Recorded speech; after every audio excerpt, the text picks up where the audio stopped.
آج کے اس دور میں کچھ لوگ وہ بھی تو ہیں جو کہتے ہیں واقعہ معراج صلی اللہ تعالیٰ علیہ وسلم یہ صرف مصطفیٰ کریم صلی اللہ تعالیٰ علیہ وسلم کی طرف سے ایک من گھڑت کہانی، ایک من گھڑت قصہ ہے جو انہوں نے اپنی طرف سے گڑھ کر کے لوگوں کے سامنے بیان کیا، ورنہ اتنے مختصر سے وقت میں اتنا بڑا لمبا سفر کیسے طے کیا جا سکتا ہے؟ تو جو لوگ اس کو خالص من گھڑت کہانی بتاتے ہیں اور اس وجہ سے وہ تسلیم نہیں کرتے کہ اتنے کم وقت میں اتنا لمبا سفر طے کیسے کر سکتے ہیں مصطفیٰ کریم صلی اللہ تعالیٰ علیہ وسلم، تو ان لوگوں کے لیے صرف ایک دلیل دے کر کے میں سمجھانے کی کوشش کروں گا۔ دلائل تو بے شمار ہیں، کتب کے اندر بہت سی دلائل ہیں اس چیز پر، لیکن صرف ایک قرآن کی روشنی میں دلیل آپ کے سامنے میں پیش کروں گا۔ اللہ کے نبی حضرت سلیمان علیہ نبینا وعلیہ الصلاۃ والتسلیم ہیں، آپ نے ارشاد فرمایا مجھ کو تخت بلقیس چاہیے۔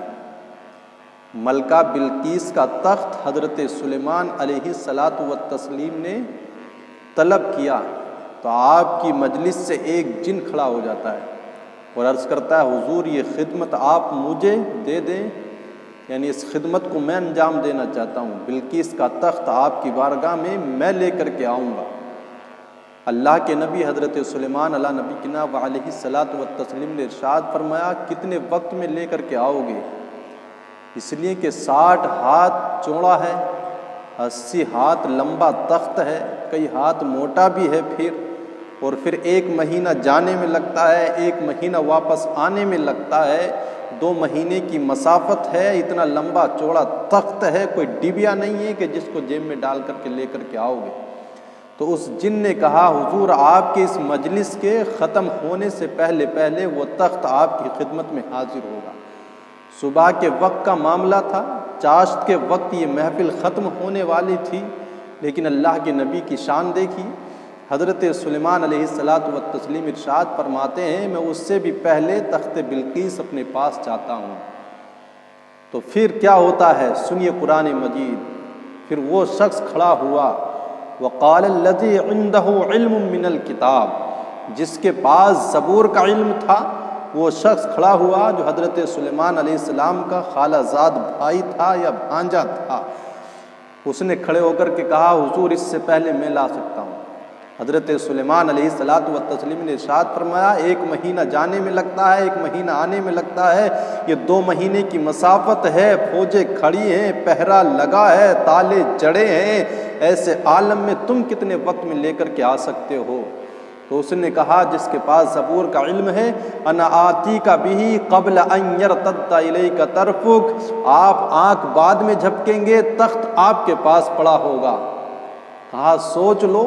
اتنی دور ہے، اتنا لمبا مسافت ہے، اور پھر اتنے پہرے اور اتنی فوج کے درمیان اندر تالوں میں جڑا ہوا تخت ہے۔ اس نے کہا حضور جو بھی ہو تخت آپ کے پاس ہوگا، آپ پلک بعد میں جھپکیں گے۔ اور ہوا ایسا، واقعہ قرآن کے دامن میں موجود ہے، قبل ان یرتد الیک طرفک، آپ کے پلک جھپکنے سے پہلے وہ تخت آپ کے قدموں میں پڑا ہوا تھا۔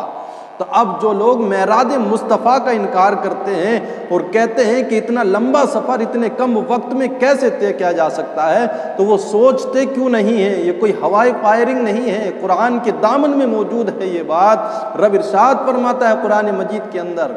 جو حضرت سلیمان علیہ الصلاۃ والسلام کا ایک امتی، یہ آپ کا ایک مقتدی ہے جو 2 مہینے کی مسافت سے 60 ہاتھ چوڑے 80 ہاتھ لمبے اس تخت کو جو سونے زمرجد قیمتی دھاتوں سے جڑا ہوا بڑے احتیاط کے ساتھ لا کر پلک جھپکنے سے پہلے آپ کی خدمت میں پیش کر دیتا ہے۔ تو جب ایک سلیمان کے مقتدی کا یہ عالم ہے، اس کی رفتار اتنی تیز ہے، 2 مہینے کی مسافت سے اتنے لمبے تخت کو پلک جھپکنے سے پہلے لا کر کے آپ کی خدمت میں پیش کر دیتا ہے، تو پھر سوچو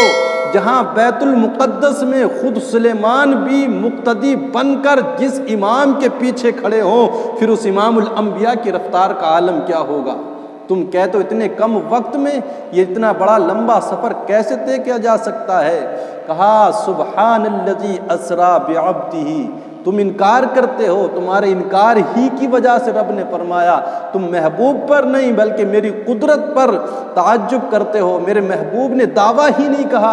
کیا کہ میں گیا ہوں، بلکہ یہ تو خود خدا نے کہا ہے سبحان الذی اسری بعبدہ، پاک ہے وہ ذات جو لے گئی اپنے بندے کو راتوں رات۔ اور خدا کی قدرت کے لیے کوئی بعید نہیں ہے، وہ کسی کو بھی چاہے تو ایک آن میں جہاں تک چاہے وہاں تک لے جا سکتا ہے۔